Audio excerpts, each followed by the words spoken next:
Because I Love Him. Written by Zesty Chicken 2 and read by Goombasa. A strangled cry escaped her throat. She leaned so far over the oak edge of the airship, some part of her mind was worried she would fall out. Her necklace tilted over the edge, swinging like a pendulum, counting her impending doom. She tasted salty tears on her lips as she watched the small figure of Zidane standing in the dirt off of a lifa tree. She imagined his face, annoyingly optimistic to the situation, though there was one part of her that was sure there would be some sorrowful spark in his azure eyes that would tell her she knew he was going to die. Foolish! How could he do this? What has Kuja done for us? Steiner continued to seethe, despite the conscious decision all of them had made to let the genome go. What are we going to do if he doesn't come back, huh? Aiko sniffed, wiping her nose on her sleeve.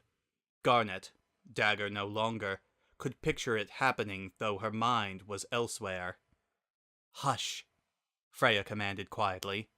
Though the clouds were rushing about them, and the land was long gone, Garnet still clung to the ledge of the ship, straining her eyes to pick up the slightest trace that maybe he was still there.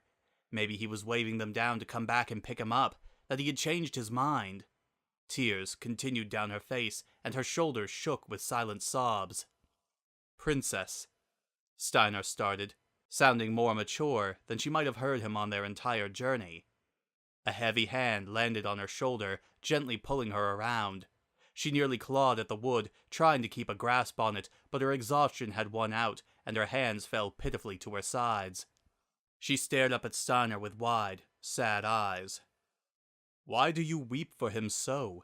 He is a fool, always with his terrible decisions.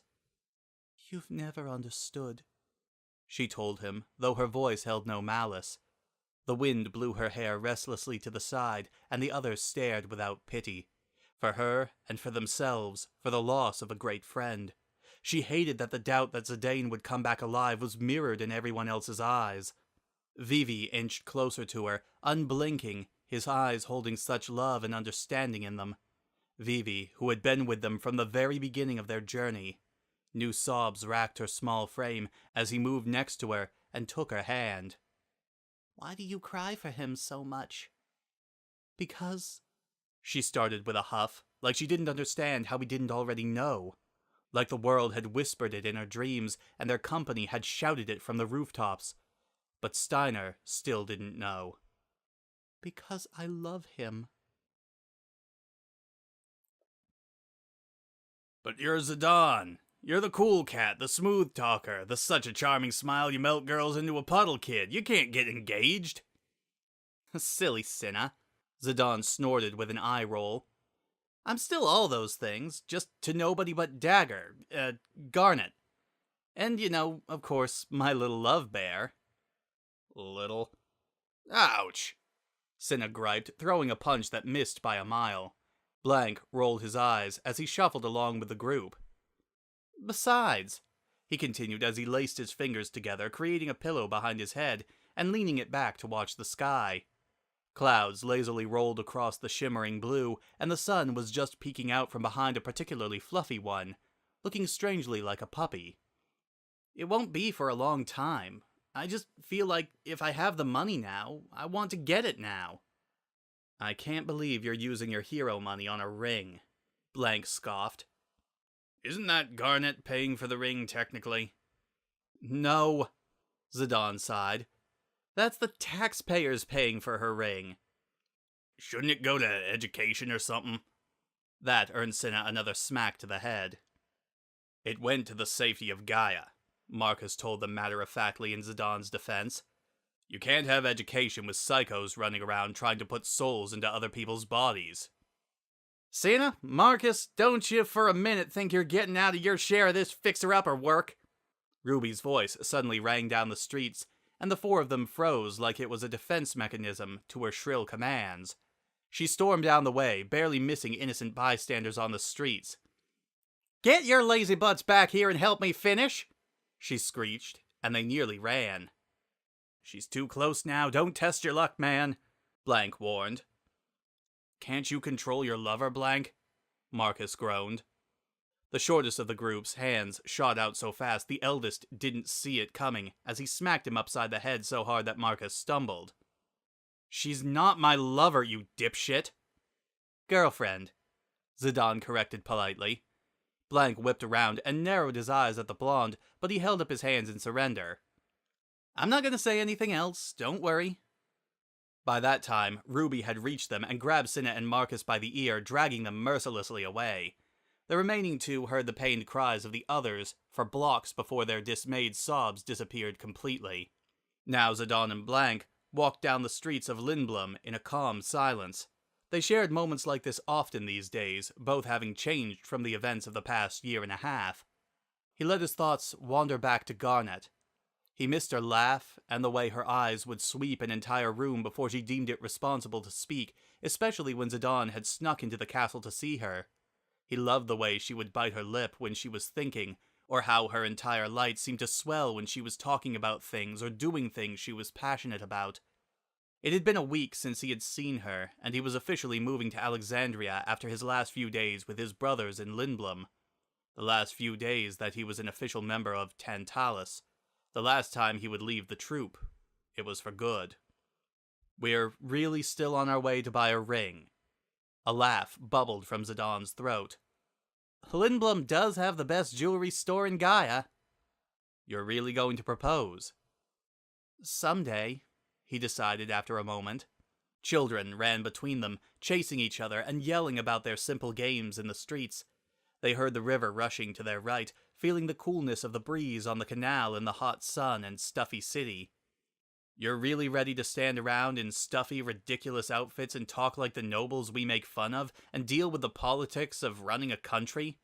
You're ready to give up adventures and doing whatever you want, and never having to let anyone know where you are?"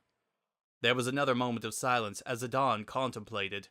Out of the corner of his eye, he saw the way his best friend stared at him as he walked, his green eyes flecked with questions. His hair was long. A serious expression adorned his face, but not one of ill contempt. He pursed his lips as he started to vaguely nod. Yes, I'm ready for that." "Why?" Blank asked, like he didn't believe his ears. And then both of them stopped, and a crooked smile suddenly adorned Zidane's face, and his eyes were old and young and loving and knowledgeable all at once. "Because I love her." She watched Beatrix's hand curl into a fist at her side, and Steiner's jaw clenched tightly a little earlier in the conversation. Garnet's face was ever graceful, though her heart was tired. The party was in full swing, ballroom gowns sweeping the room, and charming men coming to kiss her gloved hand. Chatter and the clinking of glassware was really the only thing she could hear, except for the occasional rise and fall of laughter in the crowd of nobles. Currently, the woman in front of her had her hair that was pulled too tightly against her head, only to fluff out into a ridiculous style, and her dress was almost as big as Garnet's own gown. Her beady dark eyes shamelessly probed the younger girl's calm face. "Well, isn't it true? Wasn't he a thief? Surely there are better suitors out there for our young princess." "Queen," Beatrix snapped. "She is a queen." The woman nearly rolled her eyes at the knight standing stiff next to her queen. "I mean, how small-minded could one woman be, chasing after a man who doesn't even know how to run his own life, let alone—" "Enough!" Garnet suddenly said, her voice having changed dramatically. The woman actually stopped, mildly offended, but more curious. A few people around them that had heard the hostile tone she had taken with this ridiculous noble turned, curiosity piquing their interest as well.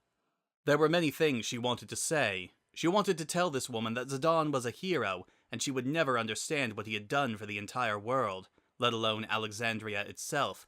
She wouldn't be alive if it weren't for him, multiple times over. She wouldn't be the person she was. She wouldn't be strong, she wouldn't know the affairs of the world, and she wouldn't be nearly as cultured or into the lives of her citizens as she was. They might all be dead if it wasn't for Zidane. But she took in a deep breath, remembering that no longer could she run around yelling at people when they upset her like she did when she was traveling. She clasped her hands tightly in front of her and stared at the woman, trying to burn a hole through her with her eyes. "He is a fine gentleman. His beliefs are pure." The woman almost looked disappointed that the queen didn't explode at her, and she went wandering away, suddenly disinterested. But that had only allowed the next questioner in her audience before she could move more than a few steps. She couldn't wait until Zidane had to tackle these parties with her and just show people how wonderful he was. Why would you limit yourself to such a man? A lion creature stepped forward in front of her, with an eyeglass she thought was a little prissy, and a suit that looked mildly ridiculous with his mane. Why would you be with such a man when you could find someone so much more appreciated by the people? He twirled a tendril of his coarse mane. Just out of curiosity. Curiosity killed the cat, Beatrix mumbled next to her, though not loud enough for the man to hear.